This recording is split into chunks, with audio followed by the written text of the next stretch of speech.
तो जब से प्रेगनेंसी शुरू हुई थी और डिलीवरी के बाद तक का टाइम मेरे घर में डीप क्लीनिंग नहीं हुई थी, क्योंकि मेरे पास इतना टाइम नहीं था। कभी प्रेगनेंसी में हालत ख़राब होती थी तो कभी छोटा बच्चे के साथ नहीं कर सकते हैं। तो मैंने सोचा क्यों ना अब शुरू से फिर से घर की साफ़ सफाई की जाए। तो देखा कमरे में आकर के कमरे में सीलन बहुत ज़्यादा लग चुकी है। तो मुझे समझ नहीं आ रहा था कि किस तरीके से इसका मेकओवर किया जाए। तो सबसे पहले मैंने सोचा क्यों ना वॉल पुट्टी लगा लूँ, उसके बाद सोचूंगी कि क्या किया जाए। कुछ भी समझ नहीं आ रहा था, तो मैंने चैट जीपीटी की हेल्प ली कि मैं इस रूम का मेकओवर कैसे कर सकती हूँ। तो सबसे पहले मैंने अपने बेड थोड़े नीचे खिसकाए और मेरी बेटी यहाँ पे मेरे साथ हेल्प करने के लिए बार बार बोल रही थी। तो मैंने उसको फ़ोन पकड़ा दिया थोड़ी देर के लिए कि थोड़ी देर फ़ोन देख ले, मैं तब तक काम कर लेती हूँ, क्योंकि हम लोग घर में अकेले ही थे।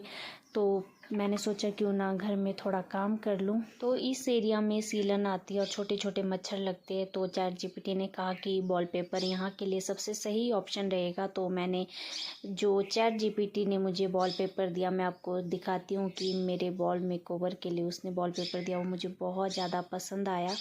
तो तब तक रीवा भी उठ गई थी, सोने का नाम नहीं ले रही थी। तो मैं इसको वापस सुलाने का ट्राई कर रही थी और फिर से मैं चैट जीपीटी से पूछने लग जाती हूँ। तो चैट जीपीटी ने मुझे ये रिज़ल्ट दिया। आपको कैसा लगा कमेंट में बताया। और पता नहीं ऐसा हो सकता है या नहीं, पर मैं ट्राई ज़रूर करूँगी। तो यहाँ पर रीवा भी सो नहीं रही थी, तो ईवा उसको गाना सुला रही थी।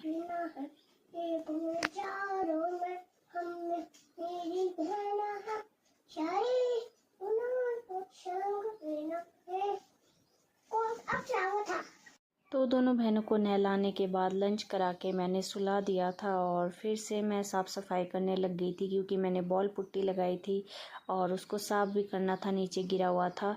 और यहाँ पे ईवा से बातें करते करते ईवा ने मुझे नाखून मार दिए थे, जो कितने ज़ोर से लगे थे कि मेरे खून निकल रहा था गाल से। तो शाम हो गई थी और मैं डिनर बना के बच्चों के साथ टाइम स्पेंड कर रही।